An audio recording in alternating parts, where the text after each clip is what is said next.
Hi, welcome to HardReset.Info channel, dear viewers. In front of me, Wacom device. I have Wacom One S, and now I'm gonna show you how to change the nibs on the Wacom stills. So to change the nib, you just need to take the old nib out.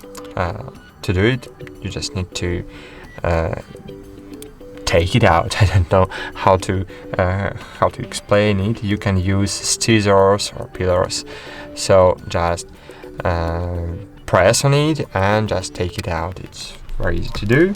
And in the box of your Wacom, so One by Wacom S device, you have the complete of new nibs, and just insert the new one and press on it.